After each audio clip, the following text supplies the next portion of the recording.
Well, coming up on June 9th and 10th, the American Cancer Society, here our local chapter in South Orange County, is having the Relay for Life. And I'd like to welcome a couple guests with them. Cheryl Bartesco, did I pronounce that right? You did. Okay, yours is easy. Steve Bell. Yes. Nice to meet you both. Nice to meet you.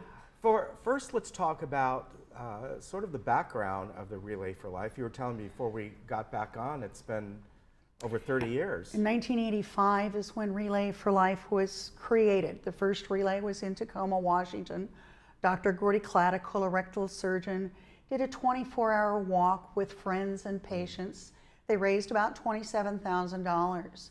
And over the course of the next year, friends and colleagues of his put them in touch with the American Cancer Society, and it has become the grassroots fundraiser for the American Cancer Society and for 29, 30 other countries who have embraced Relay for Life and all that it can be. Yeah, over $5 billion raised since its inception. So That's it is incredible. the most successful fundraiser in history, yeah.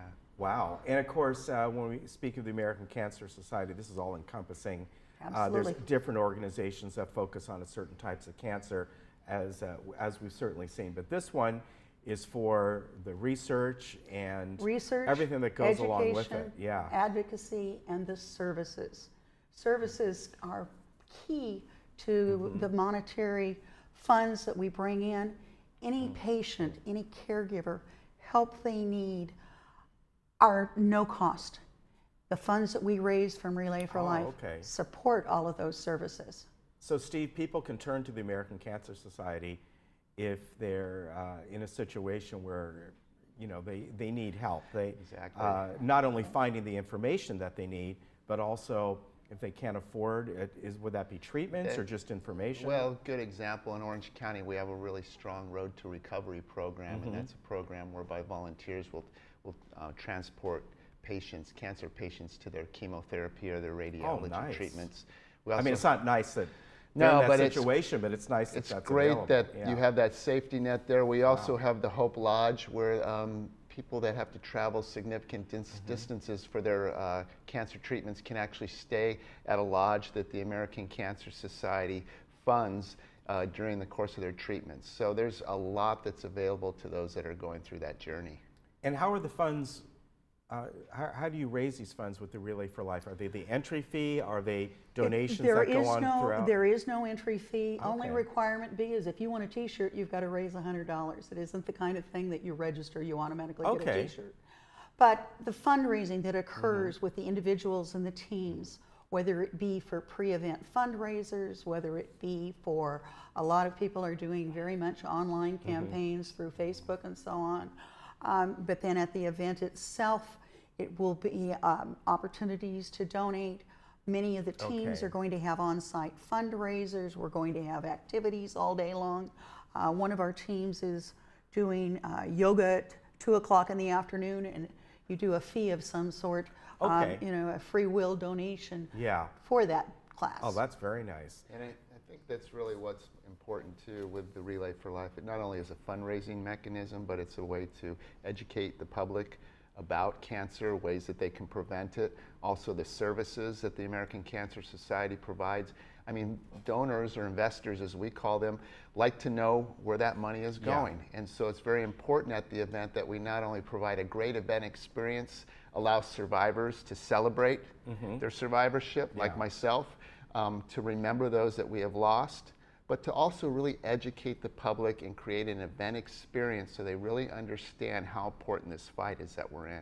Yeah, and I think what's, again, there are many different organizations that focus on certain types of cancer, which is great that they do that. Absolutely. But this is something that encompasses everyone who has either had cancer of any type or knows a loved one, or they just feel that this is such an important issue that they want to become involved. The unfortunate thing we have to say today is there's not a single one of us that hasn't been touched in some way by cancer, whether it's a spouse, a child, a relative, a neighbor, a coworker, the person down the street. Cancer is there, and the way we're going at it, we're going to defeat this. Right.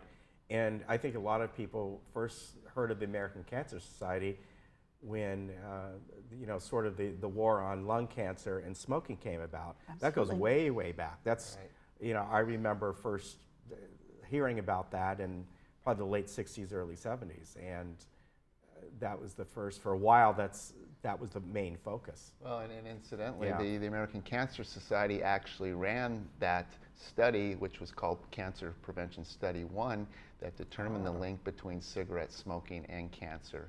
Since then, they've done 2 other studies, Cancer Prevention Study 2, that determined the link between exercise and healthy eating and cancer risk, and the 3rd one, which we're currently in, which determines the genetic and environmental factors that might impact cancer. So American Cancer Society has been at the forefront of cancer research and the fight. Yeah.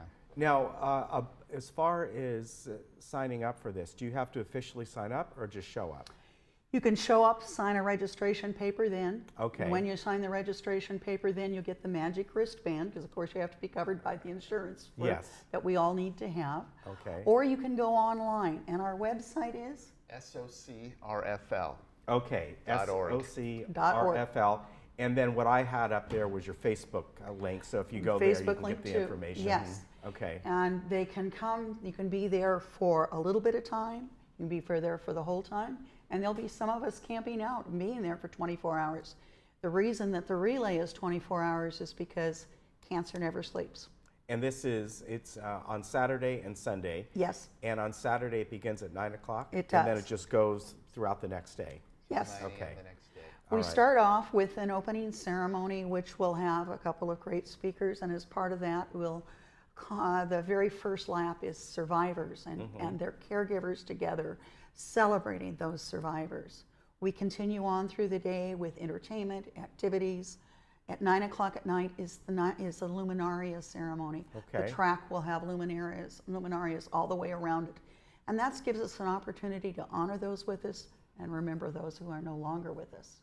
We go through the night with activities and finish at 9 o'clock the next morning with our fight back, closing, and a final lap all together. All right. And this is at Oso Viejo Community Park. Yes. And fields 5 and 6. And again, this is June 9th and 10th. And for more information, you go on SOCRFL.org, or as I put up there, their Facebook link, and you can go there and from there get the information. Absolutely. Yeah, and if you forget all that, if you just do American Cancer Society Relay for Life, You can find it Orange there. County, you'll find South it. Orange County, Very you will easy to find it. find. Yeah, you'll find it very easily. Thank you both for coming Thank on. you. for Hope you have a having us. great event. Thank you. Yes, thank you very Thank much you for very getting much. involved. And that'll be again June 9th and 10th at the Oso Viejo Community Park. It starts at 9 o'clock, goes for 24 hours for the Relay for Life. We'll be right back. Thank you very much.